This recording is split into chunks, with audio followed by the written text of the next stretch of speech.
शांत, सनातन, अप्रमेय, प्रमाणों से परे, निष्पाप, मोक्ष रूप परम शांति देने वाले ब्रह्मा शंभु और शेष जी से निरंतर सेवित, वेदांत के द्वारा जानने योग्य सर्वव्यापक देवताओं में सबसे बड़े, माया से मनुष्य रूप में दिखने वाले, समस्त पापों को हरने वाले, करुणा की खान, रघुकुल में श्रेष्ठ तथा राजाओं के शिरोमणि राम कहलाने वाले जगदीश्वर की मैं वंदना करता हूँ। हे रघुनाथ जी, मैं सत्य कहता हूँ और फिर आप सबके अंतरात्मा ही हैं। सब जानते ही हैं कि मेरे हृदय में दूसरी कोई इच्छा नहीं है। हे रघुकुल श्रेष्ठ, मुझे अपनी निर्भरा पूर्ण भक्ति दीजिए और मेरे मन को काम आदि दोषों से रहित कीजिए। अतुल बल के धाम, सोने के पर्वत सुमेरु के समान कांति युक्त शरीर वाले दैत्य रूपी वन को ध्वंस करने के लिए अग्नि रूप, ज्ञानियों में अग्रगण्य, संपूर्ण गुणों के निधान, वानरों के स्वामी श्री रघुनाथ जी के प्रिय भक्त पवन पुत्र श्री हनुमान जी को मैं प्रणाम करता हूँ। जामवान के सुंदर वचन सुनकर हनुमान जी के हृदय को बहुत ही भाए। वे बोले, हे भाई, तुम लोग दुख सहकर कंद मूल फल खाकर अब जब खाकर तब तक मेरी राह देखना, जब तक मैं सीता जी को देख कर लौट ना आऊँ। काम अवश्य होगा, क्योंकि मुझे बहुत ही हर्ष हो रहा है। यह कहकर और सबको मस्तक नवाकर तथा हृदय में श्री रघुनाथ जी को धारण करके हनुमान जी हर्षित होकर के चले।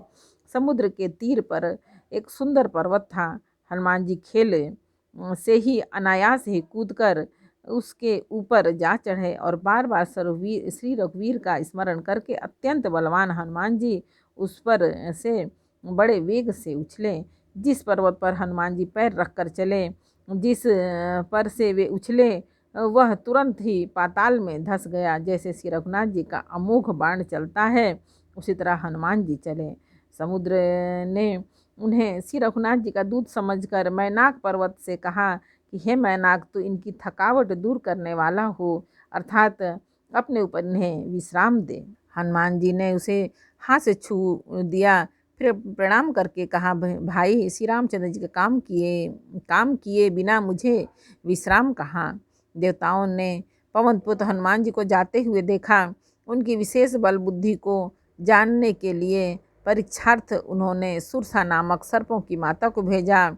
उसने आकर हनुमान जी से यह बात कही। आज देवताओं ने मुझे भोजन दिया है। यह वचन सुनकर पवन कुमार हनुमान जी ने कहा, श्री रामचंद्र जी का कार्य करके मैं लौट आऊं और सीता माता की खबर प्रभु को सुना दूं, तब तक मैं आकर तुम्हारे मुंह में घुस जाऊंगा, तुम मुझे खा लेना। हे माता, मैं सत्य कहता हूँ, अभी मुझे जाने दो। जब किसी भी उपाय से उसने जाने नहीं दिया, तब हनुमान जी ने कहा, तो फिर मुझे खा न ले। उसने योजन भर 4 कोस में मुंह फैलाया। तब हनुमान जी ने अपने शरीर को उससे दूना बढ़ा लिया। उसने 16 योजन का मुख किया। हनुमान जी ने तुरंत ही 32 योजन के हो गए। जैसे जैसे सुरसा का मुख विस्तार बढ़ाती थी, हनुमान जी उससे दूना रूप दिखलाते थे। उसने 100 योजन 400 कोस का मुख किया। तब हनुमान जी ने बहुत ही छोटा सा रूप धारण कर लिया और वे उसके मुख में घुसकर तुरंत फिर बाहर निकल आए और उसे सिर नवाकर विदा मांगने लगे। उसने कहा, मैंने तुम्हारे बुद्धि बल का भेद पा लिया, जिसके लिए देवताओं ने मुझे भेजा था। तुम श्री रामचंद्र जी का सब कार्य करोगे, क्योंकि तुम बल बुद्धि के भंडार हो। यह आशीर्वाद देकर वह चली गई। तब हनुमान जी हर्षित होकर के चले। समुद्र में एक राक्षसी रहती थी। वह माया करके आकाश में उड़ते हुए पक्षियों को पकड़ लेती थी। आकाश में जो जीव जंतु उड़ा करते थे, उस जल में उसकी परछाई देख कर उस परछाई को पकड़ लेती थी, जिससे वे उड़ नहीं सकते थे और जल में गिर पड़ते थे। इस प्रकार वह सदा आकाश में उड़ने वाले जीवों को खाया करती थी। उसने वही छल हनुमान जी से भी किया। हनुमान जी ने तुरंत ही उसका कपट पहचान लिया। पवन पुत्र धीर बुद्धि वीर हनुमान जी उसको मारकर समुद्र के पार गए। वहां जाकर उन्होंने वन की शोभा देखी। मधु पुष्प रस के लोभ से भौरे गुंजार कर रहे थे। अनेकों प्रकार के वृक्ष फल फूल से शोभित हैं और पक्षी और पशुओं के समूह को देखकर तो वे मन में बहुत ही प्रसन्न हुए। सामने एक विशाल पर्वत देखकर हनुमान जी भय त्याग कर उस पर दौड़कर जा चढ़े। शिव जी कहते हैं कि हे उमा, इसमें वानर हनुमान की कुछ बड़ाई नहीं, वह प्रभु के प्रताप है जो काल को भी खा जाता है।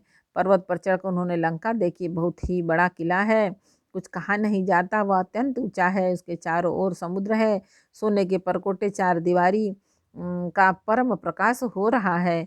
विचित्र मणियों से जड़ा हुआ सोने का परकोटा है, उसके अंदर बहुत से सुंदर सुंदर घर हैं, चौराहे बाजार सुंदर मार्ग और गलियां हैं। सुंदर नगर बहुत प्रकार से सजा हुआ है, हाथी घोड़े खच्चरों के समूह तथा पैदल और रथों के समूहों को कौन गिन सकता है। अनेकों रूपों के राक्षसों के दल हैं, उनकी अत्यंत बलवती सेना वर्णन करते नहीं बनती। वन बाग उपवन बगीचे फुलवारी तालाब कुएं और बावलियां सुशोभित हैं। मनुष्य नाग देवताओं और गंधर्वों की कन्याएं अपने सौंदर्य से मुनियों के भी मनों को मोह लेती हैं।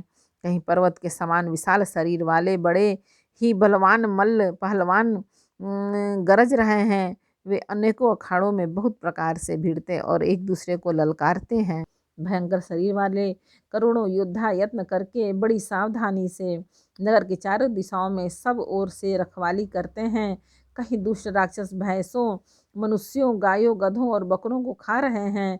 तुलसीदास जी ने इनकी कथा इसलिए कुछ थोड़ी सी कही है कि ये निश्चय ही श्री रामचंद्र जी के बाण रूपी तीर्थ में शरीरों को त्याग कर परम गति पावेंगे। नगर के बहुसंख्यक रखवालों को देखकर हनुमान जी के मन में विचार किया कि अत्यंत छोटा रूप धरूं और रात के समय नगर में प्रवेश करूं। हनुमान जी मच्छर के समान छोटा सा रूप धारण कर नर रूप से लीला करने वाले भगवान श्री रामचंद्र जी का स्मरण करके लंका को चले। लंका के द्वार पर लंकनी नाम की एक राक्षसी रहती थी। वह बोली, मेरा निरादर करके बिना मुझसे पूछे कहाँ चला जा रहा है। हे मूर्ख, तूने मेरा भेद नहीं जाना। यहाँ जहाँ तक जितने चोर हैं वे सब मेरे आहार हैं। महाकपि हनुमान जी ने उसे एक घूसा मारा जिससे वह खून की उल्टी करती हुई पृथ्वी पर लुढ़क पड़ी। वह लंकनी फिर अपने को संभाल कर उठी और डर के मारे हाथ जोड़कर विनती करने लगी। वह बोली, रावण को जब ब्रह्मा जी ने वध दिया था तब चलते समय उन्होंने मुझे राक्षसों के विनाश की यह पहचान बता दी थी कि जब तू बंदर के मारने से व्याकुल हो जाए तब तू राक्षसों का संहार हुआ जान लेना। हे तात, मेरे बड़े पुण्य हैं जो मैं श्री रामचंद्र जी के दूत आपको अपने नेत्रों से देख पाई।